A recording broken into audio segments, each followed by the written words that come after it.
The calendar is probably the most widespread, but one of the least discussed legacies of ancient Rome. The English word calendar itself comes from Latin custom. In this video, I will highlight the most important milestones in the development of the Roman calendar, from that of the mythical days of Romulus to what we use today. I will also talk about how the modern 7 days week developed, the different ways of counting years, and other aspects of the ancient Roman perspective on the passage of time. Probably every historical civilization that tried to come up with its own calendar has encountered the same problem. The lunar cycles and the solar cycles do not align. The solar year is obviously important as it determines the seasons and the length of days. But it's hard to determine the exact date without looking at the phases of the moon.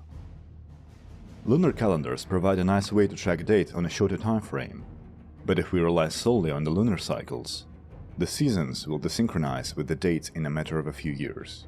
The problem is that the lunar cycle is 29.5 days long, and the solar year is around 365 1/4. These two numbers aren't evenly divisible. The evolution of the Roman, and by extension our modern calendar, is the story of finding the compromise between these two cycles. It starts around the time of Rome's foundation. Every cultural and social development that the Romans have made in that era is attributed to one of their semi-mythical kings, and the calendar is no exception. The legend credits the creation of the first calendar to Romulus. A non-mythical version, however, says that the Romans adopted the calendar from their neighbors, the Etruscans. The original creators of this calendar are most likely ancient Babylonians. It is unknown whether the Etruscans came up with the same type of calendar on their own, or simply imported the invention from the East through their contact with the Greeks. The year started with the first day of the lunar cycle that contained the vernal equinox. This was the beginning of the Mensis Martius, the month of Mars. The first 4 months were named in honor of the gods. After Mensis Martius came Aprilis, Maius, and Iunius. Mensis Aprilis is dedicated to Apro, which is the Etruscan spelling of Aphrodite. Mensis Maius is the month of Maia, the mother of Hermes. And Mensis Iunius is named in honor of the goddess Juno. The rest of the months were simply called by their numbers. From 5 to 10 they were Mensis Quintilis, Sextilis, September, October, November, and December. The end of Mensis December was followed by about 60 days of winter, which ended at the start of the next year. Supposedly, no calendar was maintained during the winter at the time of Romulus. The second Roman king, Numa Pompilius, is credited with introducing Mensis Januarius and Mensis Februarius. At least for some time, the number of days in each month wasn't fixed. The maintenance of the calendar was the duty of the Roman priesthood, the Collegium Pontificum. They were tasked with announcing the special days of the month, the calends, the nones, and the ides, or the ides. Calends, nones, and ides were originally based on the lunar calendar. Calends marked the first day of the lunar cycle, when the sliver of the crescent appeared in the night sky after the new moon. On the day of nones, a half of the lunar disk became visible. And the ides were the middle of the month, the day of the full moon. This placed calends on the first day of each month, nones around the 7th, and the ides right before the middle. The calends were the days of the payment of debts. The accounting books that contained the record of the debts were called calendaria, and are the source of the English word calendar. Sometime in the late Kingdom or the early Republic, the length of months became fixed. The normal year of this new calendar was 355 days long, equal to the lunar year. The Romans were superstitiously afraid of even numbers, so they tried to avoid making months with even number of days. Martius, Maius, Quintilis, and Sextilis each got 31 days, and every other month, except February, got 29. Of course, you can't get 355 by adding 12 odd numbers, so Februarius had 28 days. Februarius was a month dedicated to the gods of the underworld, so it was acceptable for it to have an unlucky number of days. But this calendar year was 10 1/4 days short of the solar year.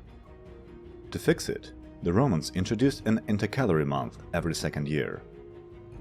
It was called Mensis Mercedonius, and it came after February 23rd. The length of this month was around 27 days. In theory, this system could work almost perfectly in 24-year cycles. First 16 years of the cycle had to follow 4-year patterns of common year, leap year with 27 days Mercedonius, another common year, and a leap year with 28 days Mercedonius. In the last 8 years of the cycle, the intercalary months should have all been 27 days, and in the final year, Mensis Mercedonius had to be skipped altogether. This system is described by later authors like Censorinus and Macrobius, and gives a very precise average of 365.25 days per year within a 24-year cycle. In practice, however, the calendar maintenance didn't go as smoothly. The intercalations had to be determined by the high priest, and the office didn't require any special education in astronomy. Very often in the Republican time, the calendar was subject to political machinations or simple human error. Some senators wanted their consular terms prolonged, or the terms of their opponents shortened. And some priests just messed up their duty because they didn't have a necessary understanding of the matter, or simply neglected it. It was a real problem for the Romans, because the calendar determined a lot in the course of business and politics. In 304 BC, Censor Appius Claudius introduced a reform requiring the priesthood to publish the calendar in advance. This reined in some of the pontifical corruption, but the priests still kept messing up the dates until the times of Julius Caesar, and even a couple of decades beyond. Publishing the calendar of the month meant not only determining its length, but also telling which days were the holidays, which ones were the business days, and which were suitable for the court activities. The list of the dates produced by the priesthood was called fasti, or sometimes feria. To read these calendars, you needed to know the meaning of each letter and their order. The first letter designated the weekday. The Roman Republic had an 8-day market week, which was adopted from the Etruscans. Confusingly, these weekdays were called nundinae, which can be roughly translated as the 9th day. The Romans counted things inclusively, that is, adding the endpoint of the interval to the length of interval itself. This custom could be a source of confusion not only to us, but to the Romans themselves, as I'm going to illustrate later. To designate the weekdays, the Romans used the first 8 letters of the Latin alphabet. This cycle regulated market activities and didn't have any specific religious significance. Next in line were the letters designating holidays and religious observances. You're already familiar with the calends, nones, and ides, which were observed every month, but there were also special annual festivals like Lupercalia, Neptunalia, and Saturnalia, or even special days for chariot racing, like Equiria. Non-holidays didn't have this kind of significance, and were listed by only 2 marks. First one for the market week, and the second one for the legal status. Legally, Roman days could have one of 5 types. Dies fasti, marked with the letter F, were the days when a Roman citizen could initiate legal action. During dies comitialis, elections and assemblies could be held. Both legal and political activities were forbidden on dies nefasti, which had letter N in the calendar. En meant the same type of prohibition, but only in the morning and in the evening. And a special letter, which looks like a combination of N and P, marked the religious holidays. To refer to the date in speech or in a letter, the Romans used the next upcoming marker day as the reference point. They counted back to it inclusively, so it would be something like the nth day before the calends or nones or ides. If something was to happen right before the special day, you were supposed to say pridie calendas nonas idus. Because of the Roman inclusive counting, the day before the eve of, for example, calends, was confusingly called the 3rd day before the calends, or ante diem tertium calendas. The whole month was thus divided into 3 parts. The first quarter was counted to the nones, the second quarter to the idus, and the whole of the second half was counted to the calends of the next month. As I've said earlier, the big problem of the Roman Republican calendar was the consistency of intercalations. It became especially egregious during the chaos of civil wars in the 1st century BC. Several intercalations were skipped during the 40s and the 50s. The seasons were misaligned, and the population was generally confused about the current date. When Caesar won his civil wars in 46 BC, he instituted a sweeping reform that brought the calendar back into alignment and got rid of Mensis Mercedonius. Caesar's officials used the Egyptian solar calendar as a model to redistribute the intercalary days, bringing the length of the common year to a familiar 365 days, with an extra day in every 4th year. Funnily enough, the priests got confused by the wording of the reform because of the inclusive counting, and started adding an extra day every 3 years. This error had only been discovered during the reign of Augustus, and required skipping a couple of leap years to bring the calendar back into order. By this time, January has replaced March as the first month of the year, but the exact date of this change isn't certain. This was pretty much it in terms of evolution of the calendar structure. Barring the reforms of Pope Gregory, the only thing we have to do to get to a modern calendar is to rename 2 of the months. Quintilis was renamed to Mensis Iulius soon after Caesar's assassination, and Augustus got his own month in 8 BC. There is an anecdote that Augustus took a day off of February to make his own month longer, but in reality the length of the months were already set to what they are now by Caesar's reform. The main structure of the calendar remained pretty much unchanged well into the medieval age, until the Gregorian calendar removed some of the leap years. In 1600 years, the Julian calendar drifted out of perfect alignment only by 10 days. The market week and the legal status of days, however, were soon phased out. Sometime in the 1st century AD, the Romans grew accustomed to the 7 days week. It originated in Judea, but its usage in daily life evolved in Italy. The late Republican period saw a big influx of Greek and Jewish immigrants who brought their customs to Rome. The urban Romans of the period were very into astrology, so they developed a notion of a planetary week, which also consisted of 7 days. Each day was associated with one of the 7 visible heavenly bodies. The week started with the day of Saturn, followed by the Sun, the Moon, Mars, Mercury, Jupiter, and Venus. It didn't have anything to do with actual celestial cycles, and was pretty much just a fancy custom. The biblical week and Roman planetary one grew in popularity at the same time in different parts of the empire, and their adopters could easily relate one to the other.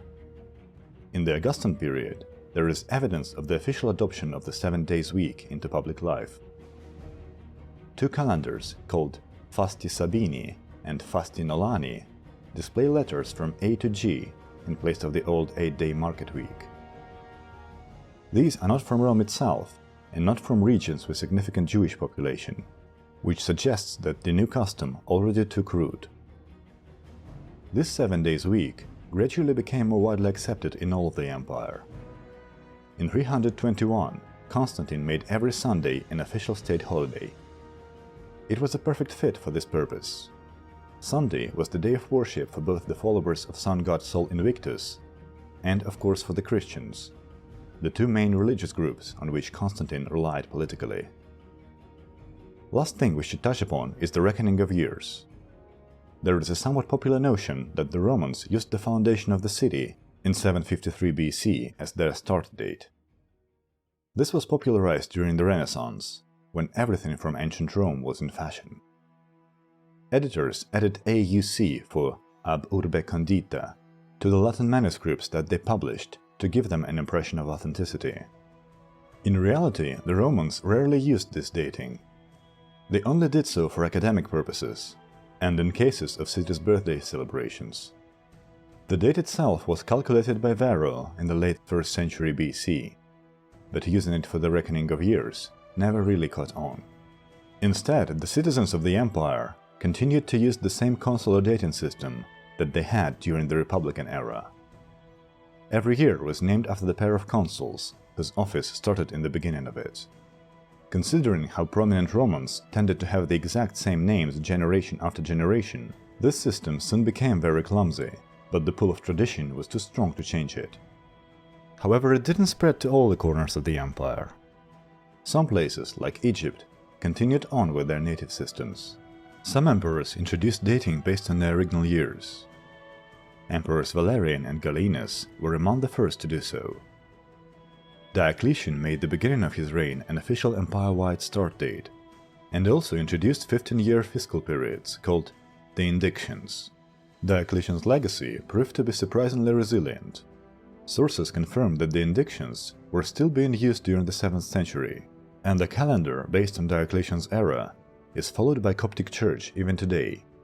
The Christians called it the Era of the Martyrs, or Anno Martyrum, in honor of those who died in Diocletian's persecution.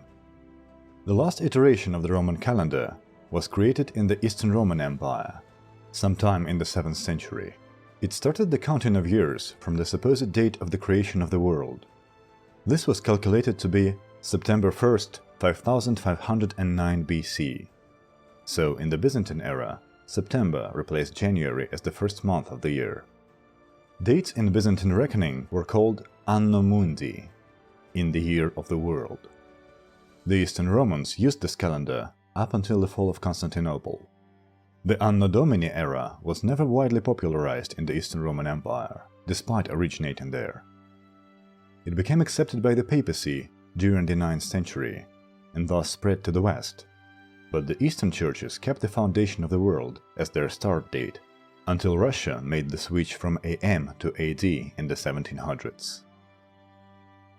So that's how the Romans co-opted, refined, and popularized different calendar systems, and shaped the one that we use today. It's been a long road, but we eventually arrived at one that makes sense. Waiting for the priest to publish a calendar for the next month and scheduling meetings on the 11th day before the calends certainly sounds very daunting. I hope you liked the video and learned something new. If you have any questions left on the topic, feel free to ask them in the comments. Thanks a lot for watching till the end, and I will see you in the next one.